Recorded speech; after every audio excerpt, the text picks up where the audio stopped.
बुझाए यार मेरा मुर्गी के भाव हरी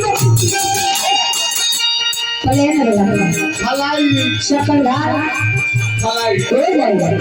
हो जाएगा आप बोल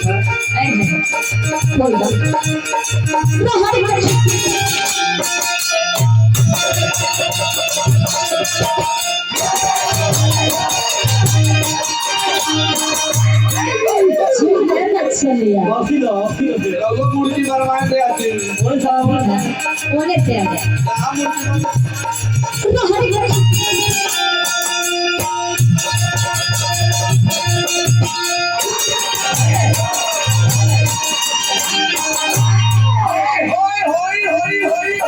मूर्ति बचा के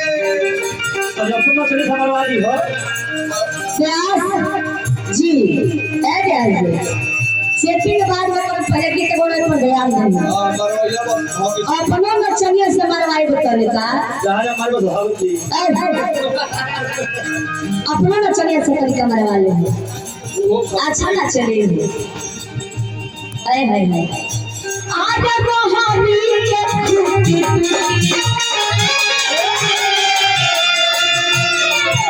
आज फरले फसाया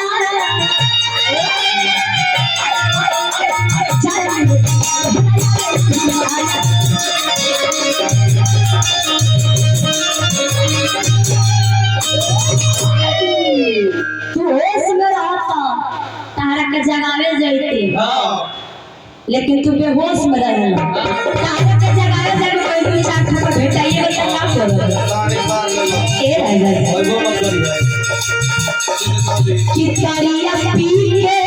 तू सुते ना जगाई कैसे तारिया पी के तू सुते ना जगाई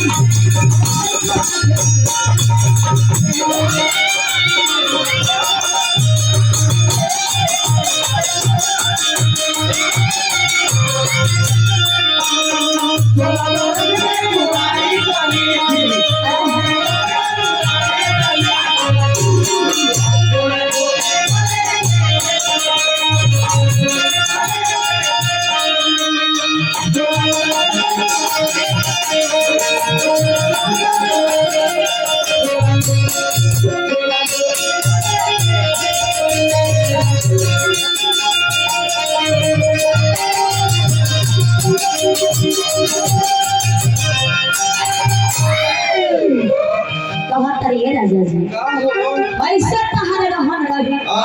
एको मिनट तहारा घर में रहे के इच्छा ना कोई अगर ही रहन रहे तो आज न तक काले घर छोड़ चलिए जाए क्या तरीका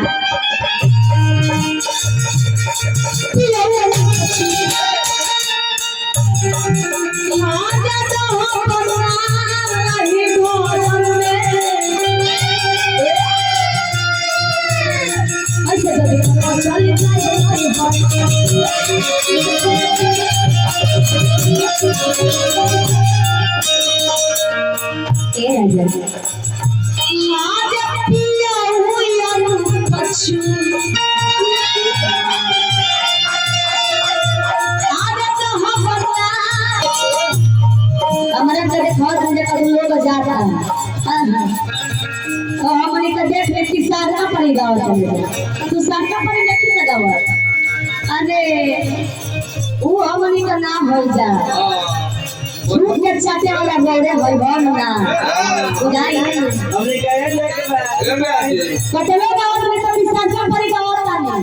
अब उन्हें बोलने तो मैं समझे ना ये तो भाई को खाली बोले तू सारका पड़ी लोग झूठ के चाटे काटाई माता भाई तो गाड़ी लेता ला अभी मुंह बनावत ए राजा पिया उया पछु अरे रहबना ही घर में चल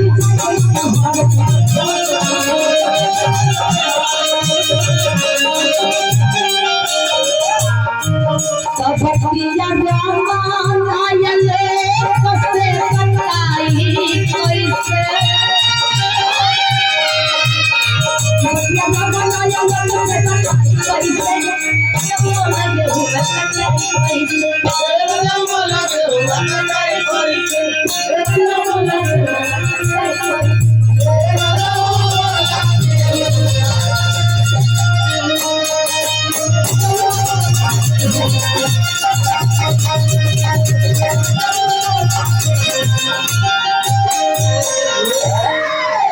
चैत का लहराए लग